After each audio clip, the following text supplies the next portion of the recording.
Isang mapagpalang umaga, mga kalingap. Atin pong balikan ang buhay at kalagayan ng mga anak ni Ate Mylene. Nang dahil sa pagbo-boyfriend ay napabayaan niya na ito, pati na rin ang kanyang bahay. Sa murang edad ng kanyang anak na babae, ay nadatnan ni Kuya Bal Santos Matubang nung araw na pumunta siya dito, ay naglalampaso ng sahig.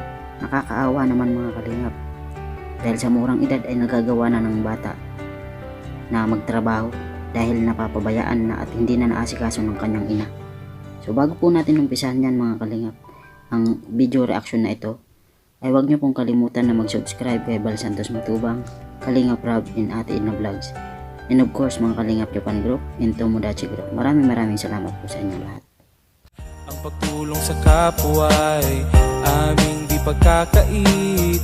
Umasang aapaw ang aming malasakit. Ang bawat ngiti tagumpay ng bawat isa. Sa bawat tulong kapalit ay ngiti at tawa.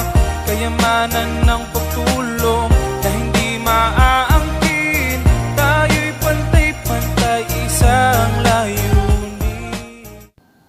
Isang araw sa pagbisita ni Kuya Bal Santos Matubang sa bahay ni Ate Mylene, pero wala siyang naabutan. Sabi ng katulong na naglalaba sa bahay ni Ate Mylene at naglilinis, ay wala daw siya dito at hindi pa umuwi. Ang naiwan lang ay ang kanyang mga anak na naabutan ni Kuya Bal sa loob ng bahay na nagpupunas ng sahig dahil sa sobrang dumi. Tapos, tinanong nito na kung kumain na daw sila. Ang sabi ng mga bata ay hindi pa. Kaya naman nakakaawa sobra ang mga bata na napabayaan ng kanilang ina. Inikot ni Kuya Bal Santos Matubang ang buong bahay. At ito ang kanyang mga nakita na sobrang dumi at kalat ng bahay. At parang walang magulang na nag-aalaga at nag-aasikaso. Ang mga hugasan ay nakatiwangwang. Ang mga bata ay nagugutom at napapabayaan ni Ate Mylene. Di pa nagsaing? Bakit? Malas 12 na baga, oh. Oy, sino si Messi to? Anong kinain nyo? Anong kinain nyo? Umaga. Di pa kayo nagkain? Siya na? Oh. Ate? Di pa kayo nagluto? Hindi pa po kumakain, di ba po kami nag-ano? Mga bata, hindi pa naman po nagluto. Bakit? Ba't kayo magluluto? Walang bigas? Meron man. Ano po? Eh, dumating po ako ganun itsura niya eh. Sabi sa akin, minsan naman. Naipating hugasan, oh. Ay, naku po. Minsan ako tinatawag po niya, maglinis ako. Ano po? Di ba niya kayo i-maintain yung bahay para maging maganda, maayos, pati mga labahan, di man maano? Sobrang nakakaawa ang sitwasyon ng mga bata dahil ang kanilang ina ay sobrang pabaya sa loob ng bahay. Pati na rin ang mga anak ay napabayaan na din. Wala naman sana problema, Ate Mylene, na umalis ka sa bahay. Pero nakakain na dapat ang iyong mga anak at malinis ang loob ng bahay. Pero sa ginagawa mo ay pinapabayaan mo lalo ang mga anak mo. Kaya naman ang anak na panganay ni Ate Mylene ay nakapagsalita na kapag mag-aasawa si mama ay aalis na lang po ako dito dahil gusto ko po makapagtapos ng pag-aaral para matulungan ko ang aking mga kapatid. Dahil sa ginagawa ni mama ay napapabayaan na po kami. Kaya gusto ko po makapagtapos ng pag-aaral. Kung halimbawa ito sabihin ng lalaki yung si Tatay Ben handa kayong tanggapin, ano, magbabago ba isip mo? Maalis ka lang po. Aalis ka? Saan ka papunta? Sa mga kamag-anakan mo din? Papa po. Sino papa? Si Papa Michael. Sino yun? Tunay niya pong papa. May tunay kang ama. Ibig sabihin itong iba mong kapatid, ano yan, kapatid mo lang sa ina? Yung mga anak, yung tatay ni Macy, ano yun, patay na yun ang patay na? Father ko lang po yun. Patay na yun. Opo. Nasaan ganyan yung totoo mong tatay? Nasa umalig po. May asawa, wala? Wala po. Saka siya. Ha? Eh, ba't hindi niyo asawahin mo yung tatay mo? Ewan ko po kayo mga. Wala po akong magagawa. Yun pong kaligayan niya. Hmm. Dapat hindi ko rin po ako ang buhay niya. Ayaw mong mag-asawa si nanay mo dito sa kay... Hindi man, para sa akin na ano lang. Parang ayoko lang makita na nag-iba yung ugali ni mama. Nag-iba ugali. Parang mas maraming oras sa alas 4 kaysa sa mga anak niya. Nagbago ba siya nung nag-iba ang bahay, naglipat kayo dito? Malaking pinagbago niya, Toy? Hindi po, gano'n na din po yun. Kahit pa po nung nandun pa sa Balita Bahay, gano'n na po ginagawa niya. Kung kukunin ka ni Kalinga Prab, halimbawa kung sakaling kung aalis ka, kung sabi ko si Kalinga Prab, doon ka muna sa kanila, okay lang sa'yo. Patayag ka. Hindi po, kasi magtatapos muna po. Oo nga, kung siya magpapaaral sa'yo. Ayaw mo din doon kay Kalinga Prab. Nahiya po. Nahiya ka sa kanya. Hmm. Kaya doon na lang po ako lahat.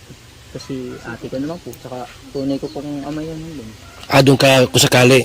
Pupunta ka doon. Pag nagsama na po sila. Pag nagsama, ayaw mo sila magsama.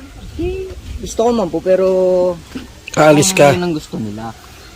Pero alis po ako kasi alis na po ako sa kayo March kasi alam ko nang mag-ano sila eh. May ano na sila, may connection na sila. May usapan na. Papabayaan na rin yung mga kapatid ko, edi wala na. Wala na akong magagawa sa Nasaan si nanay mo ngayon? Nagtitinda? Hindi ko po alam kasi hindi ko na po tinatanong, hindi ko na rin po kinakausap yun. Malalim to ang sama ng loob mo sa nanay mo. Malalim po. Nanay mo yun, dapat ikaw unang umunawa at intindihin mo. Ikaw ang dapat umalalay kasi panganay ka. Mahirap po kasi. Pag gawin mo ay siyang unawa sa iyo, mas mahirap man ito. Nanay mo, Toy, tandaan mo yan, dapat ikaw rin ang mag-guide sa kanya. At unang-una baga, ang dami ninyong magkapatid, tapos kung magkakaroon sama ng loob sa nanay mo, sino pang tutulong sa kanya, kundi ikaw? Hindi po ako magagawa, yun ang kagustuhan niya. Hindi po ako magpakagago, ang ganda. I-guide mo, Toy, magtulungan kayo sa isa't isa. Huwag mo yung magkaroon ka ng mag-rebuild ka sa nanay mo. Kasi, Okay lang po, papakalayo na lang ako siguro kasi wala pa akong magagawa eh.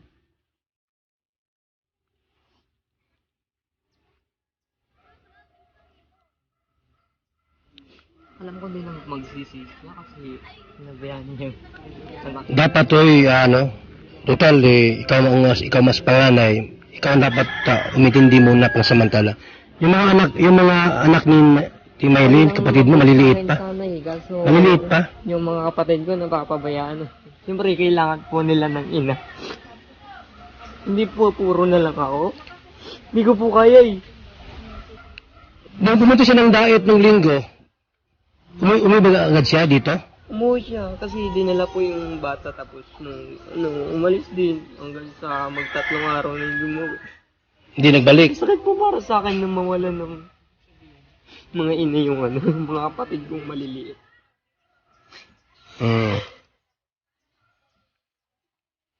Kaya okay lang sa akin na magsama sila. Basta masaya yung mga kapatid ko kahit hindi ako masaya. Yun lang sa akin. Gusto ko lang makapagtapos. Pag nakapagtapos ko ay hindi na po ako maging problema. Kung sakaling tutulong si Kalinga Prab, okay lang sa'yo. Huwag kang mahiya. Maganda yung maging ka din kasi may pangarap ka sa buhay na makapagtapos ka sa pag-aaral. Marami mga kaya. So, pag si mama siguro kasama ko, hindi ko matutupad yun. Kasi puro sakit na lang pinaparamdam. Sige, Toy. Kahit ako po ang bumuhay sa mga kapatid ko nun. Pero ganyan pa rin sa akin. Wala na po magagawa. Yun lang. Wala po magagawa. Siyahan niyo yun. Kung saan siya masaya, sige. Basta huwag lang huwag niya na akong hanap-hanapin. Para sa aking opinyon mga kalingap, karapat dapat pa bang tulungan nila Kuya Bal Santos Matubang at Kalingap Rab si Ate Maylin dahil sa pinapabayaan na nito ang kanyang mga anak. So paki-comment na lang po sa baba mga kalingap kung nagustuhan nyo po ang aking reaction video. Maraming salamat po sa inyong lahat. Huwag niyo pong kalimutan mag-subscribe kay Kuya Bal Santos Matubang, Kalingap Rob, and Ate Edna Vlogs. And of course mga Kalingap Japan Group and Tomodachi Group. Maraming salamat po sa inyo. Bye-bye!